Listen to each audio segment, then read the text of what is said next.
the president entering the revolving door, that split second when security is most vulnerable. Just like that, the French president becomes the former French president. The scene erupts into chaos. The disgraced guards hurriedly took out their binoculars to search for the killer's location. They quickly spot the glint of sunlight off a rifle in a distant building. But little do they know, Jackal wants them to find him. He's still there, casually disassembling his sniper rifle, packing it away nice and neat. After wiping down the scene, he leaves a little present, a timed bomb, under the bed for the cops. As Jackal drives out of the parking lot, he sees a wave of police cars and anti-terror units screaming towards the hotel, sirens blaring. He just glances over, drives to a nearby parking garage, swaps cars, and disappears. The anti-terror team bursts into the hotel room and finds the ticking bomb under the bed, but it's too late. Just then, the car Jackal ditched in the parking garage explodes, wiping out any trace of him. Being a lone wolf, in addition to work, Jackal has less and less communication in life. Always operating solo in the shadows, constantly changing his appearance, nobody knows his real face. This time, his target is the CEO of a tech company. Jackal, disguised as a janitor, easily slips into the building. But assassin work is full of surprises. A female employee catches him attaching a silencer to his pistol. The sounds of him taking care of her attract a security guard. The guard asks if he's seen anything unusual, but Jackal doesn't speak French. Busted, he opens fire, taking out the guard. "Pullman, get out of here." "Please." "John shot me." The CEO, in the next office, bolts for the fire escape, but Jackal is not shaken and calmly aims down. When the target appeared around the corner, he fired a shot that hit his leg. The wounded CEO begs for his life. Jackal sees the severed femoral artery and knows the guy's not gonna last long, so he wastes no time firing again. Jackal heads to the roof, throws some smoke bombs into the crowd below, rappels down the side, and vanishes. Jackal's career is legendary, shrouded in mystery. Nobody knows his past, and nobody questions his skills. Some say he's a cold-blooded killer, forged in war. Others whisper he's like a coyote, born with a killer instinct. Whatever the rumors, he always projects this chilling calmness. He just never seems to show any emotion. The president's assassination has all of Europe on edge. A British intelligence agent, Bianca, is called in to investigate. When she hears the assassin's nest is 2.3 miles away, that's 3,815 meters, she's stunned. The world record for a long-range sniper kill is 2.2 miles, 3,540 meters. And no rifle was found at the scene, meaning the assassin took it with him. Hotel security footage captures Jackal leaving, the sniper rifle disassembled and packed in his suitcase. Bianca asks for the suitcase's dimensions. A JACKAL M200 intervention rifle, with its massive scope, is almost 50 inches long. The barrel alone is over 40 inches, that's over 3 feet. There's no way it fits in a normal suitcase without sticking out. A sniper who can make a shot like that, his rifle is his life. He will not leave it at the scene. This means a custom-built rifle, with a barrel that breaks down into 2 pieces. Hearing this, the French security personnel immediately objected. A takedown barrel is like the holy grail of gunsmithing. In the world, there are only a few guns that can be disassembled and assembled while ensuring accuracy when shooting. But Bianca has intel. A gunsmith named Norman Stoker has been trying to crack this for years. He's been off the grid since a 2018 hit in Stockholm, but she has ways of finding him. The gunsmith builds the gun. The assassin buys the gun from the gunsmith. They intend to rely on that clue to find the person who killed the president. Meanwhile, Jackal sold his villa in Germany and skipped over to England. He logs into the dark web assassin network at an internet cafe. While waiting for the rest of his payment for the president hit, suddenly, he gets contacted by someone claiming to be a huge fan.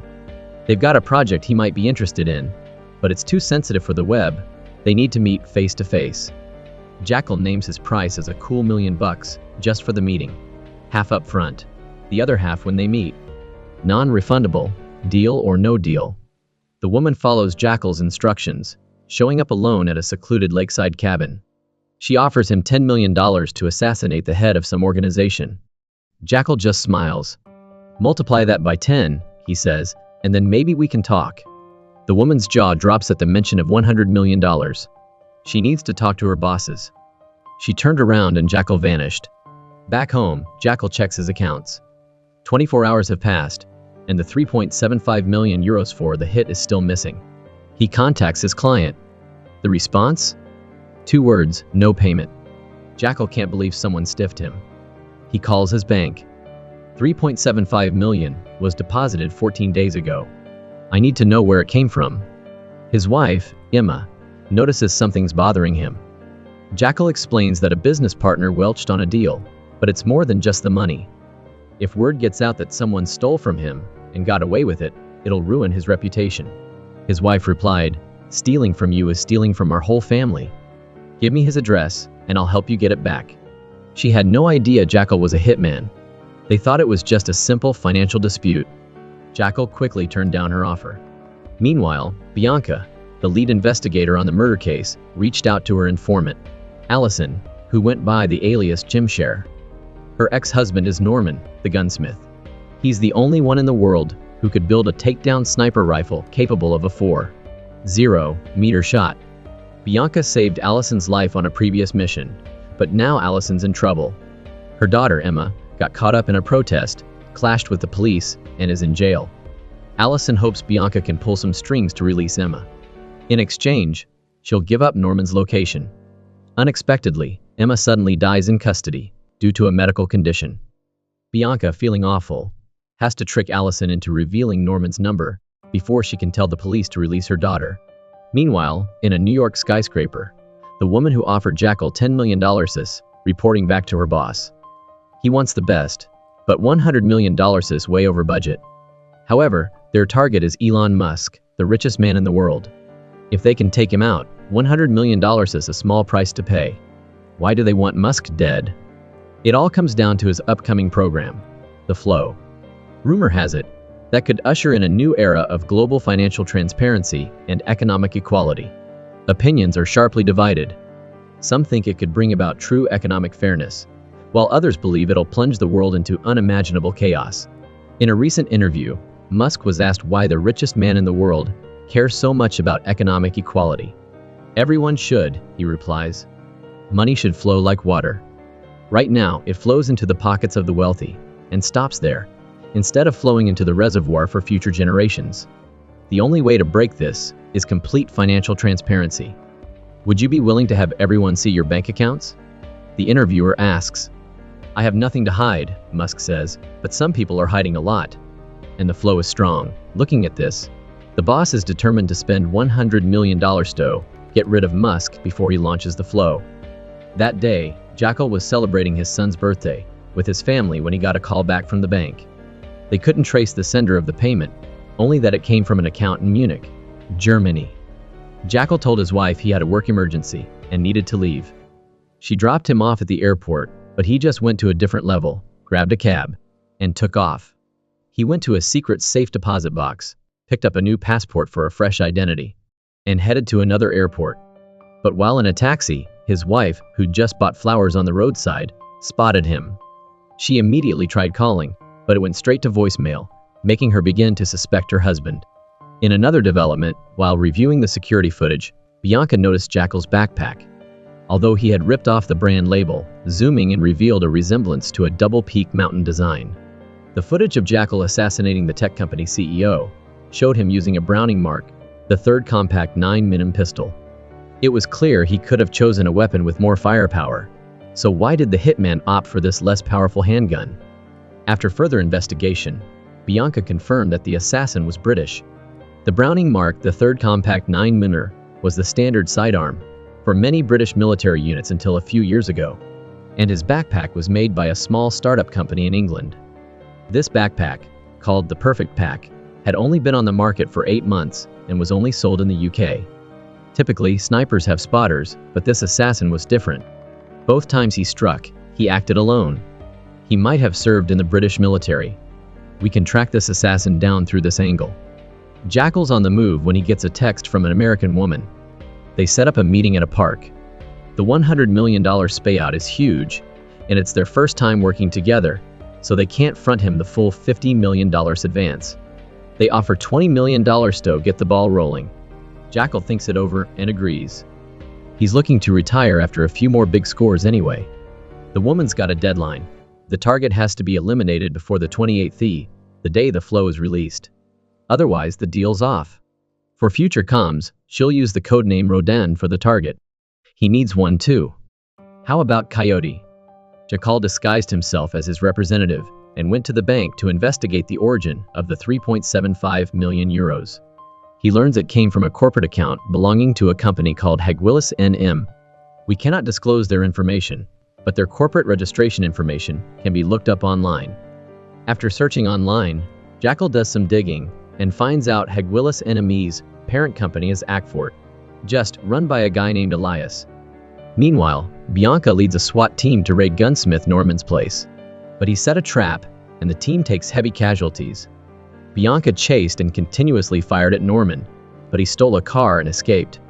After calling for backup though, Bianca finds a briefcase Norman ditched in the bushes. Whatever's inside is valuable to him. Back at headquarters, Bianca gets chewed out by her superiors. They sat on the news of the girl's death and didn't report it for over 36 hours. A major breach of protocol. 2 SWAT officers are dead, all based on Bianca's hunch that Norman supplied the assassin's weapon. Her superiors order her to stand down and drop the investigation. However, Bianca took the suitcase that Norman left on the table, opened it, and assembled the contents. As she assembled it, she said, "This morning, I brought this suitcase through customs. I never thought I could bring a sniper rifle through security so openly. It didn't even set off the metal detector. This gun must be a prototype designed by Norman. The assassin used it to kill the president." Bianca's colleague, who was part of a special forces unit that trains snipers in England, got a list of top snipers that fit their requirements. However, when they heard they were looking for a sniper who could hit targets from 815 meters away, the trainer said he'd never seen anyone do that. At least not anyone on this list. Before leaving the training, none of them could do it. In this operation, 2 of Bianca's colleagues died, and she was the only survivor. So, she's being closely investigated by the authorities. Although her salary isn't low, her family's financial situation isn't good. It's not impossible that she was bribed to betray her teammates. In the world of espionage, anyone can lie. Trust no one until you've thoroughly investigated them. After the meeting, Bianca's superiors pull her aside. There's a mole in the department. There's no way Norman could have known about the raid without inside information. She needs to be careful and keep her intel close to the vest. Bianca meets with Allison, her informant, to apologize for withholding the news of her daughter's death. Allison was devastated. She considered Bianca her best friend. After saying goodbye to Bianca, Allison went home, but her husband discovered she'd secretly taken a picture of her phone and given Norman's number to someone else. Allison tried to run away, but her husband caught her. Emma suspected her husband was hiding something, so after getting home, she started looking for evidence. She found a safe hidden behind a wall in the closet, but she didn't have the code to open it. After studying the house's floor plan, Emma realized there seemed to be a secret space behind a mirror. She immediately called someone to help her get inside. JACKAL, who was still unaware of the fire in his backyard, had just received a $20 million deposit from the Americans and informed them of the target's location. She urged JACKAL that time was of the essence, and they had to eliminate the target before the release. However, JACKAL said he still had some things to take care of in Munich. He would start acting after that. This time, JACKAL's disguised as a chauffeur. Dressed to the nines, he takes out a driver, puts on the guy's glasses, and transforms into a private car service. His target, a man named Elias. Elias has a full security detail, but JACKAL takes out the front seat bodyguard with a single shot, then abruptly swerves into a side street. The other bodyguards, alerted by their boss, give chase. A high-speed pursuit rips through the streets of Munich. JACKAL uses roadblocks and obstacles to stop the pursuing cars, then turns to Elias, who knows his number is up. Elias frantically offers to pay JACKAL the rest of his fee, any amount. But this isn't about money. Elias tries desperately to break the reinforced car window, but it won't budge. Ha! He grunts. Fuck you! JACKAL calmly pulls a change of clothes from the trunk, gets dressed, and tosses a timed bomb into the car. Elias's bodyguards are greeted by a fiery explosion. JACKAL watches from a safe distance, then walks away. He's got no idea his own house is on fire. His wife and her family have broken into his secret workshop, mask molds, passports from multiple countries, and stacks of cash in different currencies. Emma is in shock. Jackal sees it all on his phone, through a hidden camera feed. For the first time, he's facing a real dilemma. Does he go home and deal with the fire, or fly to America, kill the richest man in the world, and collect his $100 million? What happens when an assassin's double life is blown wide open? Jackal shoots the cop in the head, and then tosses the gun to the truck driver. Before the confused driver can react, Jackal shoots him too. He didn't have a choice. His car rear-ended the truck, but the driver wouldn't let it go and called the cops. When they checked his car, his identity was exposed. The reason he lost focus while driving was that his wife discovered his secret workshop. Jackal calls his wife and asks to meet her in Paris. He promises to explain everything. The bald guy was about to visit a sniper on their list, but Bianca told him to just text her the address. She wanted to go alone. The bald guy insisted he wasn't an insider. Everyone was on edge. Their superiors had ordered them to hand over their phones and emails, a mandatory security sweep. But Bianca only trusted herself. This ex-sniper graduated from sniper school years ago.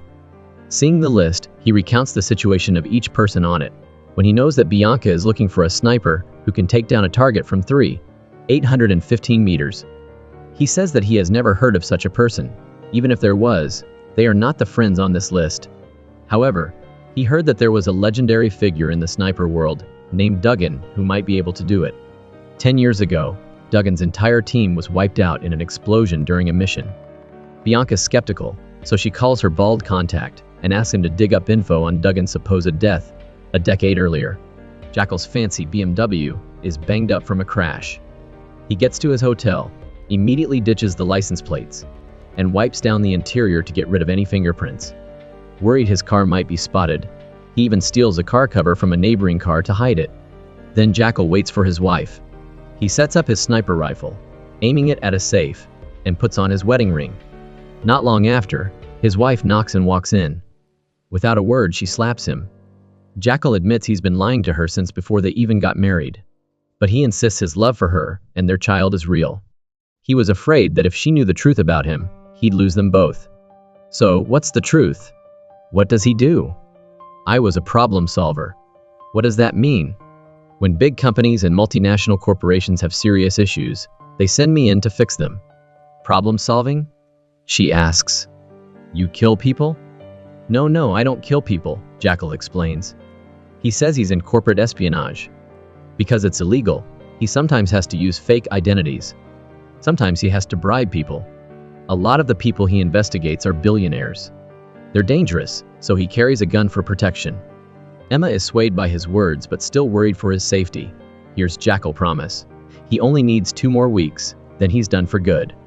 Once this job is finished, we'll have enough money to live the good life we always wanted. Please, no more lies. No more lies. Meanwhile, an American finance tycoon is discussing the Jackal of the Steppes. Despite accepting their assignment, he still killed a man in Munich, making them worried. He was going rogue and wouldn't finish the job they paid him for. A woman in the room argues that, yeah, time is tight, but they won't find another hitman as good as the Jackal. Just then, they get new intel. The Jackal killed that guy in Munich because the guy stiffed him on a previous hit. The tycoon's whole attitude changes. The Jackal went back to Munich, knowing the cops were all over the place looking for him, just to collect a debt. The tycoon sees this as proof of Jackal's discipline and professionalism. Still, to be safe, he sends the woman to keep tabs on the Jackal and make sure he stays on track. In a completely different scene, Larry, furious that his wife Allison cheated on him, has murdered her. He then uses Allison's phone to text Bianca and set up a meeting. When Bianca shows up, Larry jumps out of the shadows and attacks her with a knife. Bianca manages to fight him off and escape, running along the river. Luckily, some people walk by, and Larry can't pursue her right there.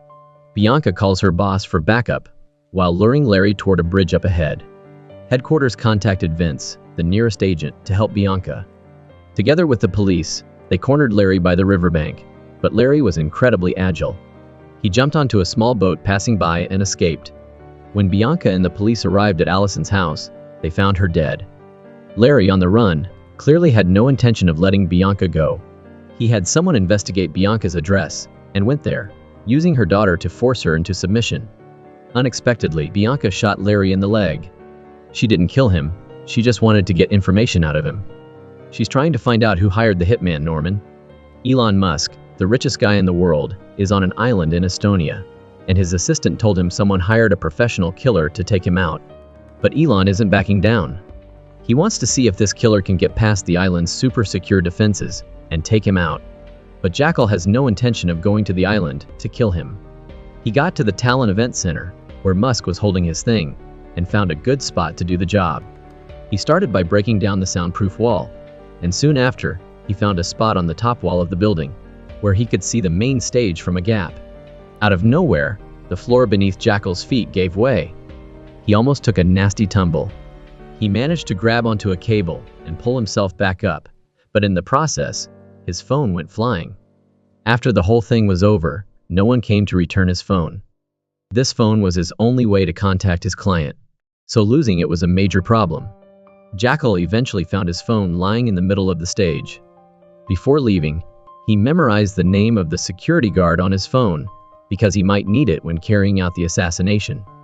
But back at the hotel, he found an uninvited guest in the room.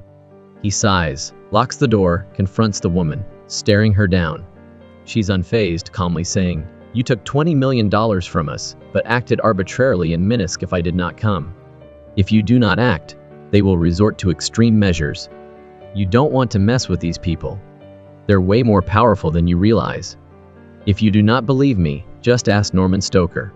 She's his handler, but she's not going to babysit him. She'll be in Talon until the job's done, and he can reach out if he needs anything." As he left, Jackal glanced back at a group of elderly people fishing. Among them was a woman with a cast on her leg, who was still absorbed in fishing. Back at the hotel, he went deep into the dark web to contact Norman. He needed a special weapon. Norman texted his number, and Jackal called. Before explaining the mission, Jackal asked if anything crazy had happened. Norman mentioned some uninvited guests, but said he'd handled them, and was safe in Budapest. Then Jackal laid out the details, 75 meters to the target, but super-sensitive scanners and metal detectors were standing in his way. Only 5 days left. Norman said it was going to be tough. His arm was messed up from that recent scuffle. He could barely even wipe his butt. He couldn't do it alone in 5 days, and he didn't have any help. He trusted nobody. "Do you trust me?" Meanwhile, Bianca's at the hospital. She kicks out the cops and then uses a pillow to silence Larry. After a few near suffocations, she gives him an ultimatum. They're not killing Norman. Larry can either face life in prison, or tell them where Norman is. They'll let him go to take care of his wife. After nearly choking to death a few times, Larry finally cracked, and told Bianca that Norman's in Budapest. He didn't have an address, just some vague details. A tiny village a couple of miles from the airport. White building, horse farm next door, coffee shop on the corner. Back at HQ, he spilled the beans to Bianca. Duggan? Lone wolf. Super detail-oriented. A natural-born sniper, his unit took out Taliban leaders, but he was killed in action by an IED back in 2013. Bianca's about to head to Budapest with Vince, but it's top-secret stuff, so she has to meet with her boss, Seif Beck, to get the green light and make sure she has everything she needs. Meanwhile, Jackal's already in Budapest. Norman, his buddy, takes him to his secret armory, which is a gun lover's paradise. Jackal lays out his crazy plan. He wants to hide a gun inside a cast shoe. The cast shoe is made of plastic and polymer. It'll breeze through metal detectors. The only problem is, the gun barrel can't be plastic, so they need a lightweight alloy. They start designing the gun parts on their computers, waiting for the 3D printer to crank out the pieces. Meanwhile, Jackal asks Norman why he's got a messed up hand. Norman hesitated for a moment, and then said that a group of people with British accents had come to Belarus before. A black woman shot him, using a Glock 17. Hearing this, Jackal's face hardens. He thinks it was Mi-6, and he doesn't want Norman's problems messing up their final mission. Norman says he has a mole in Mi-6, who'll warn him, but Jackal remains serious. He's a meticulous artist, always cautious when things change. The next day, the gun parts are finally printed. After assembling the cast boots, they could be assembled into a simple sniper rifle. Norman hands Jackal the keys, telling him to drive to a nearby forest to test it out. He warns Jackal that the plastic body isn't super strong, only good for 7-8 shots. Play it safe. Try to minimize test fires. Jackal drives to the forest, hangs a watermelon 75 meters up a tree, and starts test firing with plastic rounds to 0 in the scope. After confirming that there was no problem, he took out a metal bullet and inserted it into the barrel. The new weapon was tested, and Jackal felt quite satisfied. On his way home, he stops for a coffee. Suddenly, he spots Bianca's car circling nearby. It turned out that Bianca had found Norman's location and called for backup to prepare for an attack. The power went out. Jackal anxiously called Norman, but he was already drunk when he heard the phone ring. Norman deleted the print history on the computer. At this time, Bianca led people to rush in. This time, learning from the previous experience, Bianca had people surround Norman from the front and back, easily controlling him. However, he still refused to reveal Jackal's name. Bianca discovered Jackal's backpack next to her, guessing that the coyote must be nearby, planning to ambush him and wait for him to appear. Norman realizes he's been betrayed by his brother Larry and gets up. Just then, he took a bullet for Bianca. Jackal fired, but the guy jumped in front of her, taking the hit. While Jackal was reloading, Bianca ducked for cover and signaled her team to surround him. Jackal was cornered near a stable. He jumped on a white horse and took off. Bianca was right on his tail in her car, chasing him until he disappeared into the woods. The female driver just stepped out of her car. She's hit by a bullet. Luckily, she was wearing a bulletproof vest, so she wasn't seriously hurt. Jackal's gun has limited ammo, and surrounded, he had no choice but to run away in desperation. He ends up jumping off a cliff into the water below. Not long after, he surfaces further down the river. It starts pouring rain. Jackal finds a warehouse to take shelter. Unexpectedly, the owner finds him and puts a gun to his head. Jackal tries to fight back but gets knocked out cold with the butt of the gun and hung in the air. Who would have thought the top assassin, who's taken out presidents, would be hanging upside down on the floor like a petty thief? He's got only 4 days left before his next mission, and Jackal is desperate to escape. But then, the big, chubby guy just lets him go and gives him a rude gesture to get out of there. But as soon as Jackal stood up, he spotted the sniper rifle hidden in the hay. Looks like this one's going to be tough to get out of. The big guy dragged Jackal back to his house, despite Jackal's repeated gestures that he could pay to resolve the situation. Communication was a problem. The big guy didn't understand Jackal's pleas, but he heard the word euro. He immediately called his brother, bragging about apprehending a foreigner with a strange-looking, high-tech rifle. The guy was talking about money. His brother was sure they could completely fleece this guy. Fortunately, among the workers on his brother's farm was someone who spoke English, Laszlo. Laszlo spoke with Jackal. Learning Jackal wanted to pay his way out, Laszlo relayed the message to his boss with a simple message: money not used is wasted. The older brother immediately grabbed his weapons and headed to his brother's farm. But before they could go far, the police stopped them. The cops told them about a foreign assassin who's been spotted recently. The guy said, "If we catch him, we get a reward, right?" The cops were surprised but serious, telling them to stay away from him. He's dangerous. The guy knew he was about to get a big payday, but he didn't know that the waiting for him was the abyss of death. While waiting for his brother, the chubby guy kept forcing Jackal to try the bread he made. Jackal was struggling to find a way out when suddenly, help arrived unexpectedly. Just as Jackal was packing his things to escape quietly, his brother called him, but the phone went straight to voicemail. He left a message warning his brother to be careful because the foreign guy was very dangerous. He didn't know that his brother had already died a long time ago. Jackal tried to start one truck, but it wouldn't turn over. He had to switch to another. Just as he was inserting the key, the older brother burst in. While the two were searching the house, Jackal quickly started the truck, its engine roaring to life. The older brother rushed out, aiming his gun at Jackal. In a heart-stopping moment, Jackal finally got the truck going, but unable to look ahead, the truck crashed into the curb, getting stuck in a pile of tires. Seeing his chance, the brother rushed to avenge his brother, but when he opened the car door, Jackal was gone. A gunshot rang out from under the car, and Jackal stood up before Laszlo's horrified eyes, without a moment's hesitation. Laszlo mustered all his courage and approached, but his gun was only blank. How could he fight Jackal? Logic told Laszlo to lower his weapon, and he obeyed, becoming a prisoner. If Jackal hadn't been a skilled driver, Laszlo would have been dead long ago. Laszlo was shaking as the gun was pressed against his chest. Looking at the panicked birds flying past the window, Jackal suddenly felt regret for taking the $100 million job. Now he had nowhere to run, just a desperate attempt to survive. He grabbed Laszlo's phone. After a moment of hesitation, he decided to call his wife, sharing that he was in a big mess. His voice was filled with emotion as he told her that this could be their last call. He then told her to take good care of their son and that he loved them very much. This should have been a heartbreaking and desperate call, but surprisingly, his wife didn't panic at all. Instead, she asked Jackal where he was and what she could do to help him. That single sentence ignited a spark of hope for Jackal. He immediately told his wife to bring him a suitcase. The wife didn't even suspect a thing. She still thought her husband was just a regular businessman, just hoping he would complete the mission and return home safely. After the call, Laszlo drove Jackal to the city. Hearing the news about the manhunt on the radio, Jackal was lost in thought. At another location, Bianca received the news and went to the crime scene at the farm. The police said they found many fingerprints, matching the ones found at Norman's hiding place, enough to prove the fugitive was Jackal.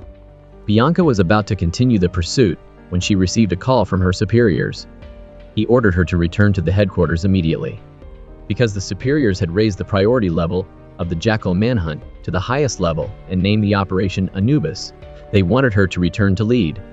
Although it was not the right time, the order was unbreakable. Bianca had to reluctantly accept, but this inadvertently gave Jackal a chance to escape. As a top assassin, Jackal shouldn't have been so trusting, but Laszlo's words saved his life. He didn't look like a bad guy, he looked like a good guy. Laszlo's words kept repeating in Jackal's head, reminding him of the past, the years he spent killing countless people. Even in one mission, his superiors ordered him to massacre an entire innocent village. From that day on, he was no longer a good man. Jackal ordered Laszlo to stop the truck under the bridge and commanded him to put his hands on the steering wheel. Jackal hesitated, unsure whether to shoot or not. Looking at the photo of Laszlo's family on his phone and remembering his wife and children, Jackal finally broke the rules of an assassin. He threatened Laszlo that if he betrayed him, his accomplices would come to his house and kill his wife and children right in front of him. Then Jackal warned him that if the police asked about him, tell them, "You never saw my face. I can trust you, right?" When Laszlo was done, Jackal was gone. He laughed loudly as if he had just escaped death. Jackal blended into the crowd, calling his wife, telling her not to contact him and to wait for an email. After that, he tossed the phone into the backpack of a passerby and walked into a coffee shop internet cafe to log into the dark web and contact his handler. The woman said that because the Budapest incident was so noisy, the superiors had started to lose faith in Jackal. Jackal confidently replied that he would return soon and keep his promise, but if they dared to cheat him out of money, he wouldn't hesitate to turn against them. The woman asked Jackal if he needed any help, and Jackal said he could take care of himself. At this moment, his wife's email arrived, and he immediately sent the hotel link. The woman received the news and rushed to the airport, meeting him at the hotel. Although still harboring some resentment, seeing his remorseful eyes, she chose to forgive him.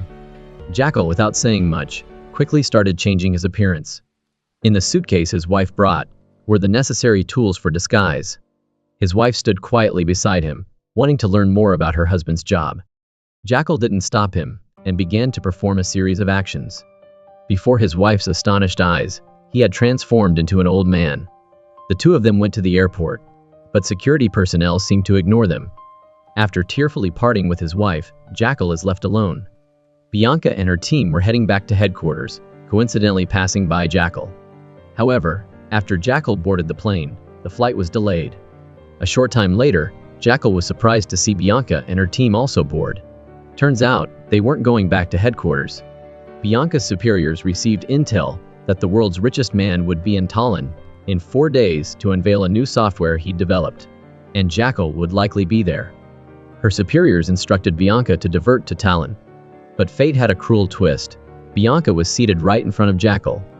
After arriving, Jackal looked at them, and then got into a taxi going the same way. He even checked into the same hotel. Stepping into the room, Jackal realized this mission was going to be tough. While taking off his disguise, he thought about changing plans, but hadn't figured out how when the doorbell rang. 2 cops appeared at the door, saying they were checking every room after a robbery on the upper floor. Jackal calmly explained he just arrived and didn't see anything unusual. After checking his passport, The male cop left, but the female cop seemed suspicious. A woman's intuition told her the man in front of them wasn't who he seemed, so she asked Jackal for his phone number and called him right there in front of him. It wasn't until the phone rang in the room that the female cop dropped her suspicions and left with her partner. A killer's gut feeling told Jackal he shouldn't stay long, so he immediately dialed a number, the security guard who helped him find a phone the day before. He recognized the guy as having a different kind of sexual energy, so he planned to meet him. First, to find a safe place to avoid suspicion, and second, to see if he could help Jackal. To complete the mission smoothly, Jackal used a little bit of charm. It's ironic that a top assassin has to rely on looks to complete the mission. To ensure the assassination goes smoothly, Jackal breaks protocol and meets the woman overseeing him. He revealed information about Bianca and her associates, asking her to remove 2 thorns in her eyes. This surprised the woman. Jackal, a notorious assassin, was begging someone else. The woman smiled and agreed. She asked Jackal if the richest man in the world would be coming on Friday, if he was sure about the assassination being successful. You'd think he'd give a confident answer, but Jackal was cold and said they wouldn't receive any updates from him until the job was done, and he hoped they'd pay up on time. As Jackal left, the woman immediately requested support at the scene. Back at his place, Jackal continued to study the blueprints, but he didn't expect his identity to be revealed. Turns out, after Bianca and her crew arrived at the command center for Operation Anubis, their superiors had been waiting there for a long time. They didn't have time to question him, so they immediately gave Bianca the task of drawing a portrait of Jackal based on her memory. Once confirmed, the superiors sent the picture to the local police. Soon after, they received a report that a female officer had seen a man who looked exactly like the drawing at the hotel. Receiving this information, Bianca and her crew rushed out, but just as they stepped out the door, a car slammed into them. If Bianca hadn't pulled her crew out in time, both of them would have been shot. Seeing an attacker, everyone immediately switched to combat mode. With the help of the building's security guards, the enemy's car crashed into a flower bed, rolling down the ditch. However, the target of the assassin seemed very clear. He bravely stepped out of the car and continued to shoot, but was shot down by Bianca. It was a planned assassination. Luckily, no one was injured. Bianca realized the seriousness of the situation. Still scared, she quickly got into the car and led the special forces to the hotel. However, when they stormed in, they found no trace of Jackal. It seemed like Jackal's departure from the hotel last night was a smart move. He had gone to stay at Rasmus's temporary house, under the guise of a designer. Jackal suggested he wanted to visit the auditorium in the evening, but Rasmus told him that after tonight's performance, the entire area would be completely sealed off, and no one would be allowed in unless they had a special permit, even though he didn't know why. Jackal understood he had to act fast, so he immediately told Rasmus that the company required him to return tonight. To help Jackal fulfill his mission, Rasmus took him to the auditorium in the afternoon and gave Jackal a pass to enter the employee area. Jackal followed the instructions on the blueprint, went straight to the roof access door, and then expertly found the special key hidden on the wall, using it to unlock the middle section of the ventilation duct. After a thorough inspection, Jackal quickly returned to the lobby. Rasmus was about to invite him to dinner, but Jackal declined because he had a plan to assassinate him. But an unexpected incident happened. The backyard of his house caught fire, and his wife always wanted to open a bar, so she persuaded her mother-in-law to convince Jackal's wife to take some money from his secret room. But his wife was greedy, not only taking cash, but also always carrying a pistol. All of this was seen by Jackal. It seems like the trouble at home has to be put aside. For now, he needs to focus on the mission first. That evening, Jackal said goodbye to Rasmus, though he had many lingering feelings. Rasmus could only stand and watch Jackal leave. He couldn't have imagined that the seemingly harmless man would take his life.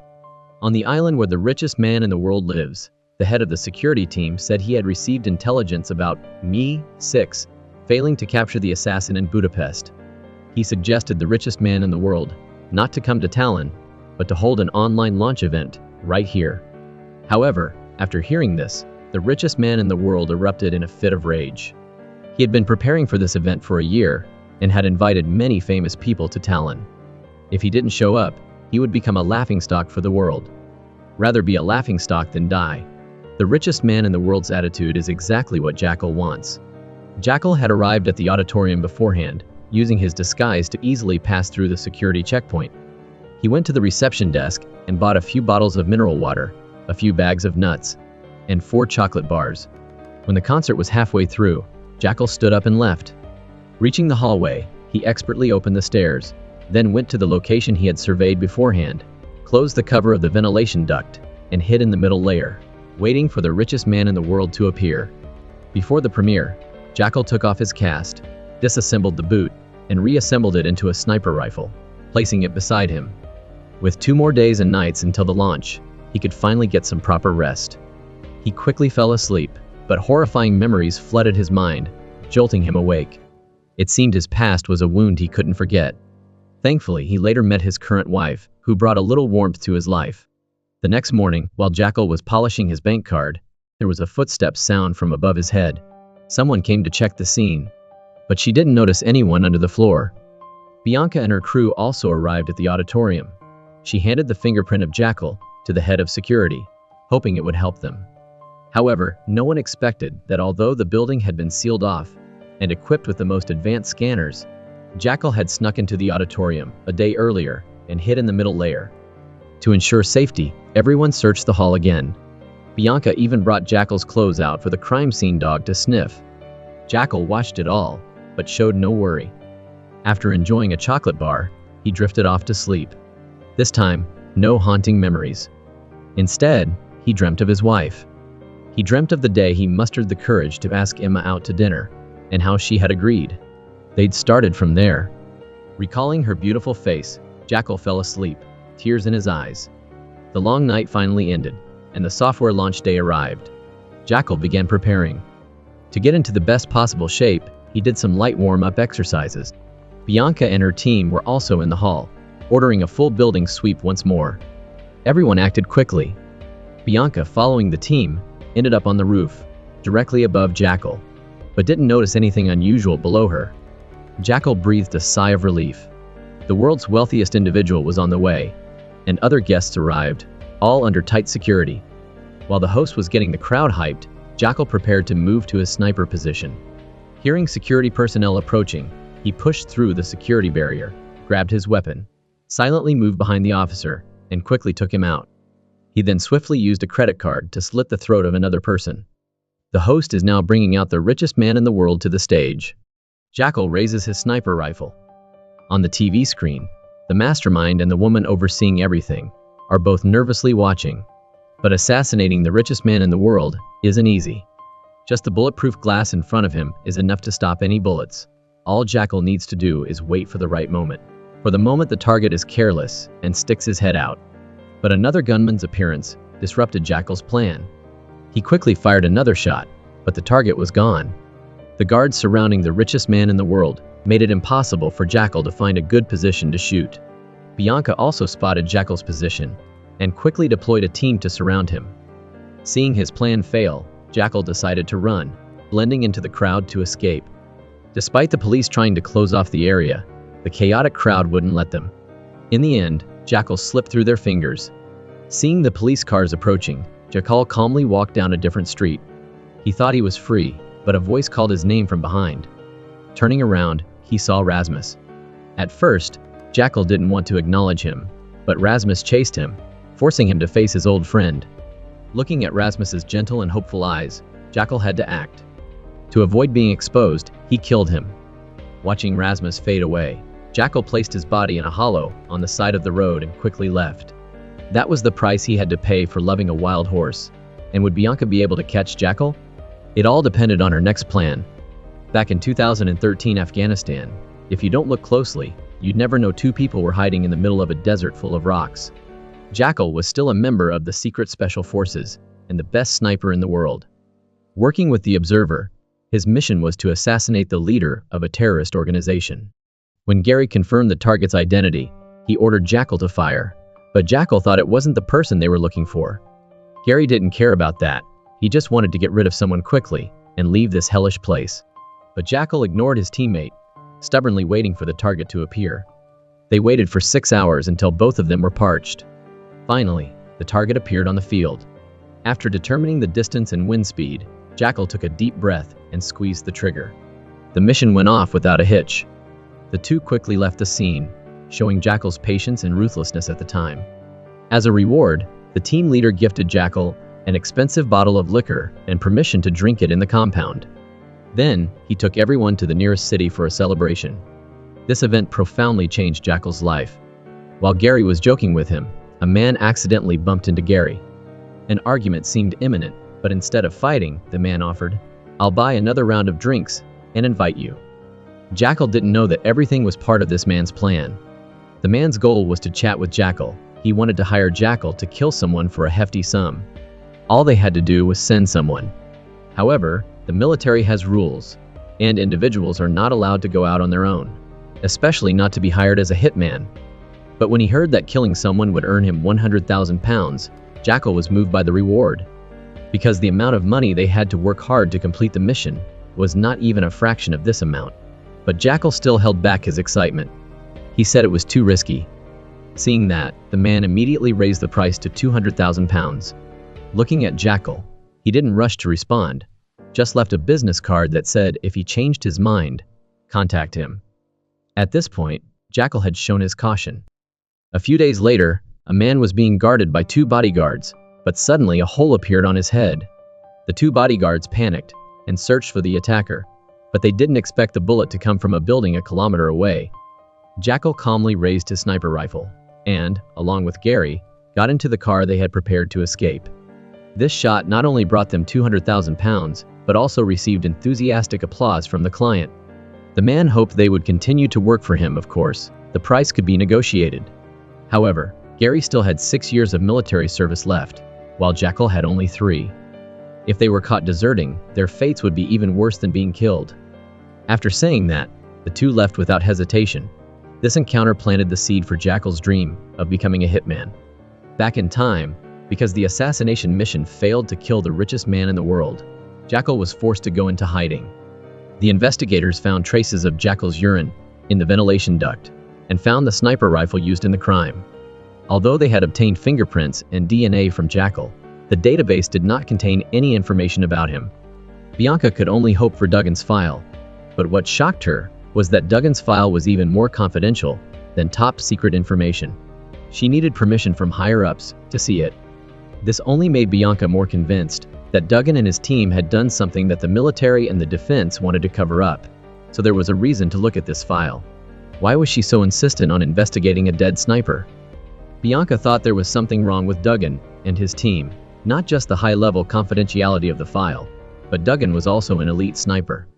The file stated that he died in an explosion while on a mission in Afghanistan, but it didn't mention where his body was. It was likely that this file contained useful information for them. Since Bianca couldn't refute it, the superiors had to try to get access to the confidential files. But what no one expected was that Bianca's hunch was right. The top assassin, Jackal, was actually Duggan, the man who had changed his name to Jackal before. This time, Jackal's team got a new mission. They heard that a high-ranking member of the terrorist organization was attending a wedding, and their mission was to capture the target alive. After Jackal and Gary set up, other teammates also arrived at the scene. At first, they intended to negotiate peacefully to capture the target without bloodshed, but because of language barriers, they got stuck. Seeing the situation getting more tense, Jackal discovered someone on the hillside was preparing to shoot. To ensure the safety of his teammates, he had to fire. A sudden burst of gunfire turned the scene into a battlefield. The team leader ordered everyone to open fire. With overwhelming firepower, it wasn't a battle anymore. It was a one-sided massacre. When the dust settled, Gary realized it was just a regular wedding reception. The intended target nowhere to be seen. Jackal and Gary rushed to the scene, but it was too late. After throwing a grenade, the captain led the others into the courtyard. They just started firing at everyone, no questions asked. The captain then realized it was just a regular wedding, but to cover up the massacre of civilians, before leaving, he called in an airstrike, turning the wedding into dust, the perfect cover-up. Everyone else is laughing, but the scene leaves a dark feeling in Jackal and Gary's hearts, a feeling they can't shake. Gary's words save him. Jackal, in the shadows, decides in his mind that this is what his superiors want to hide. Time jumps back to the present. MI6 has issued a global manhunt for Jackal. Jackal's brother-in-law happened to catch a news report. He immediately called his sister over and pointed at the face on the screen, saying with absolute certainty that it was Jackal. After seeing the report, Jackal's wife frantically ran outside and called her husband, telling him she'd seen the news. Knowing he'd been recognized, Jackal told his wife to warn her brother not to breathe a word of this to anyone. He said it was the only way to keep their family safe. His wife worried the police would come looking for them. Jackal reassured her, saying the police didn't know his identity and had absolutely no reason to come. She just needed to keep his brother-in-law's mouth shut, and besides, he'd be home soon. These words made his wife realize her husband's true nature. For the first time in her life, she got angry at Jackal. The danger was closing in on him. Bianca visited Larry in prison. She apologized for causing the death of his daughter and wife, hoping he could forgive her. But, she added, if apologies worked, what's the point of the police? Larry hated Bianca to the core. Unable to take revenge himself, he wanted her to live in torment. Larry then ended his own life, right in front of Bianca. Already distraught, Bianca became even more frantic. Luckily, her partner was there to comfort her. He also had good news. They could finally access the classified file. After signing a non-disclosure agreement, Bianca opened the document and finally learned everything about Duggan. The file clearly stated he was dead, but she had a nagging feeling that something wasn't right. Her gut told her this Duggan was Jackal, but she couldn't understand how he could have escaped. After witnessing the brutal murder of innocent people, Jackal had a bold idea. On the way back, he urgently ordered his crew to stop the car. Everyone else was confused. Jackal nervously looked ahead, seeing a bright spot on the ground nearby. He feared there might be a bomb buried there, trusting his comrades. So everyone was cautious. Jackal suggested they check it out. The leader ordered someone to go with him, but Jackal insisted Gary come along. Despite Gary's complaints, Jackal remained silent and walked forward. He didn't know he was saving Gary's life. Under everyone's tense gaze, Jackal slowly moved forward with a metal detector. When he got close to the ground, he turned off the machine and pulled out a screwdriver. Don't underestimate this screwdriver. Jackal uses it to fine-tune sniper rifles. He's got it down to a science, practically mind-melding with it, way more sensitive than any detector. Jackal carefully used the screwdriver to check for anything out of the ordinary. He didn't detect anything unusual. He finally got close enough to relax, and it turned out it was just a kid's bike, hidden behind the mound of dirt. A false alarm. The team leader ordered them to keep moving, but nobody noticed Jackal quietly pulling out his phone. After making sure everyone was aboard, he pressed the button. Gary didn't know what was happening, so he ran back to his teammates, panicking and looking for the attacker. It seemed like this was part of Jackal's plan. But because of what Gary said earlier, Jackal held back from attacking him. Gary asked Jackal what was going on, and Jackal urged them to move. "We have to go." Gary was confused. "Go where?" He said, "Somewhere they can't find us." From that day forward, the military lost a special forces operative, and the world gained a top-tier assassin. The name Jackal came from the truck Newt used to drive. The previous failure at Talon made Jackal desperate to prove himself and to cash out with that $100 million bounty. This time, he was prepared. If he doesn't succeed, he becomes someone's meal. Since the world's richest man had retreated to his island, Jackal had to follow. Suddenly, the woman overseeing him appeared, warning that the river software would be released in 48 hours. Failure to complete the mission within that time would put them both in a tough spot. Jackal coldly replied, "I'm not on vacation."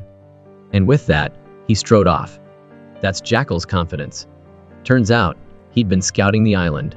He found that the richest man's security was incredibly tight.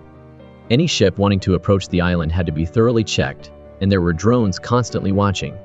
He knew the super rich guy loved swimming, meaning any assassination attempt would have to be at sea. But maintaining sniper accuracy while on a boat proved to be an extremely tricky challenge.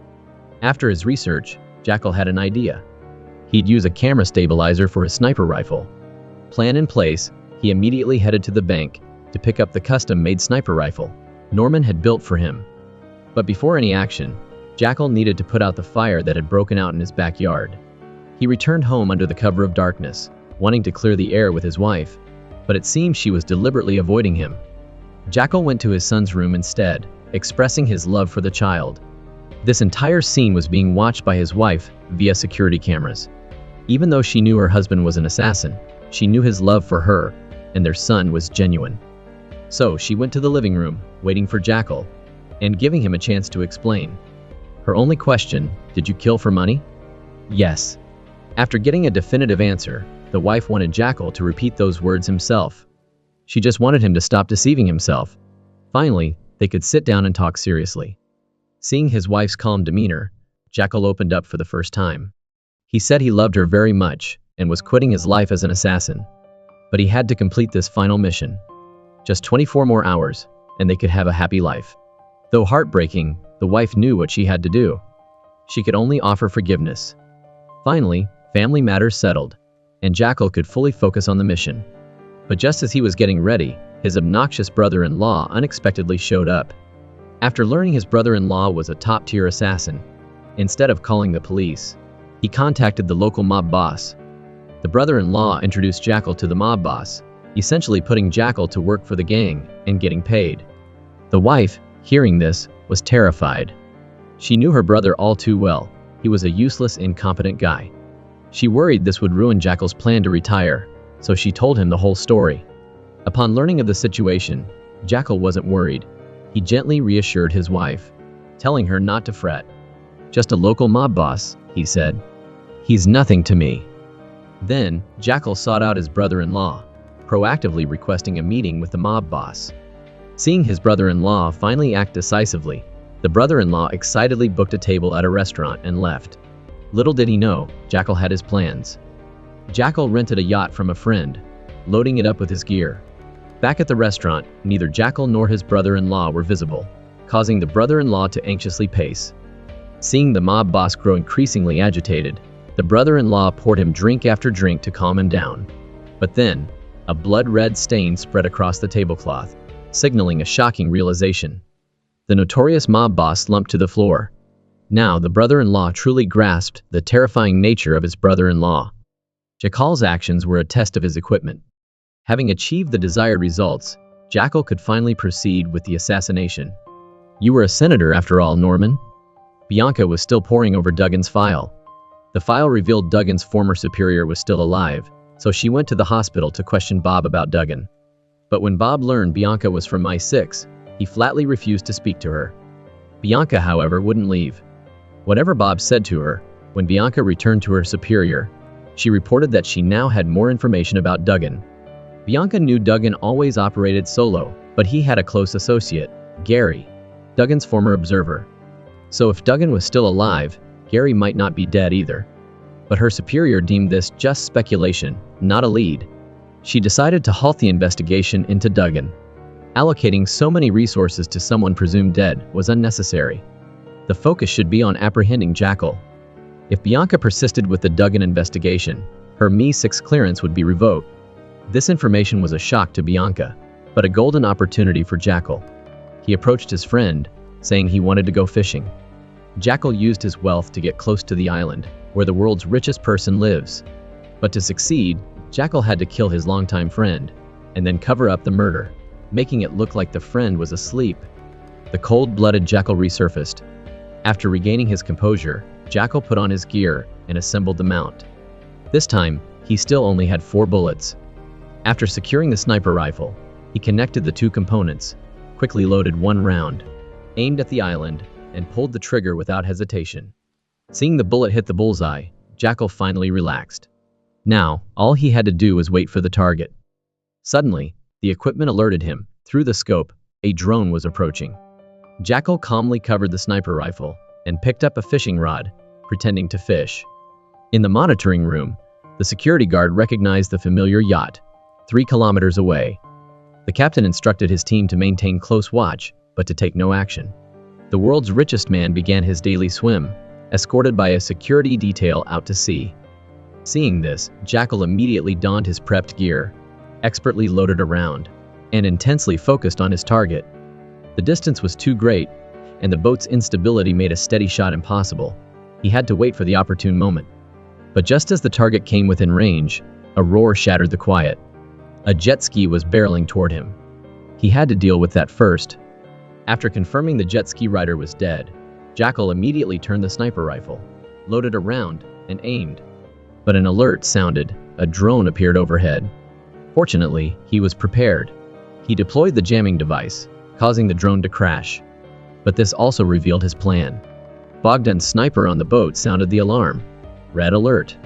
Hearing the captain's yell, the jet ski guard immediately shielded the richest man. His companions pushed him into the water, but Jackal didn't rush. He held his breath, close to the surface. Everyone needs to breathe. Jackal calmly counted down, but unfortunately, this shot was blocked by the bodyguard.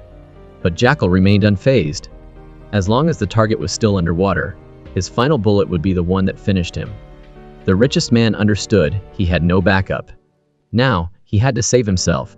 He dove straight for the shore, but how could he escape Jackal's watchful eye? Jackal remained calmly focused on the water's surface, predicting the moment the target would resurface. Jackal completed this seemingly impossible mission. The target was dead. And now, another deadly chase begins. After the bullet hit the world's richest man, Jackal made a quick getaway from the scene. But while he was on the run, he ran into trouble again, getting into a confrontation with cops who were pulling people over. Jackal pretended to cooperate, waiting for the cops to let their guard down, before suddenly flooring it and ramming right into them. Now he was facing a full-on chase with a whole fleet of police cars on his tail. But Jackal wasn't just any killer, he was a top-tier assassin, and his escape skills were just as deadly.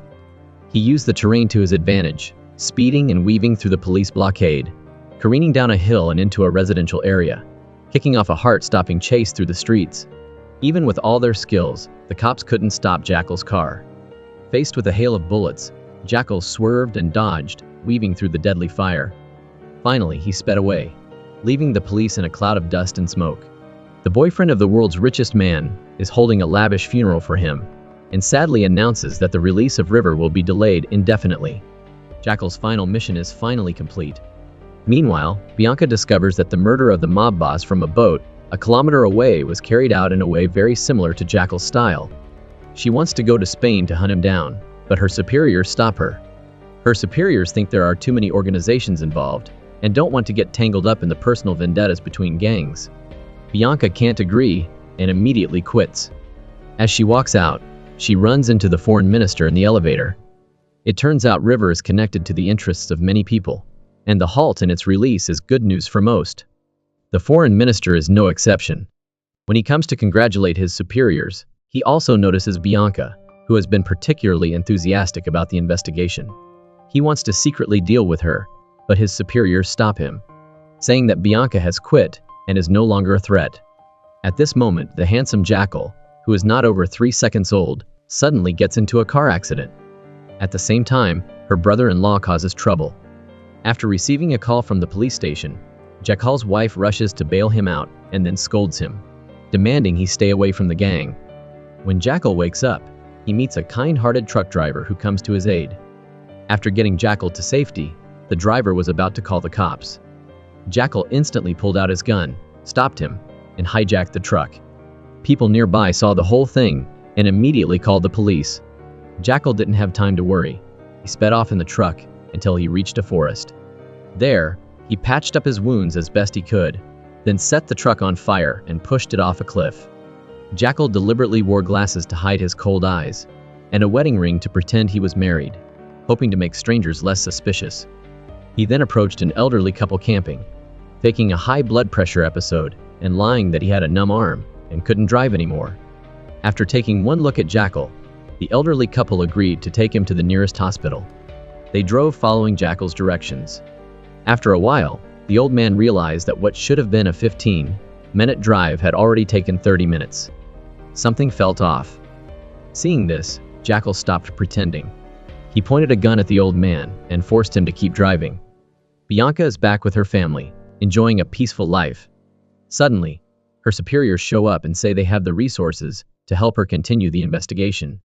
But for some special reasons, they need to stay off the government's radar. Bianca doesn't hesitate to agree.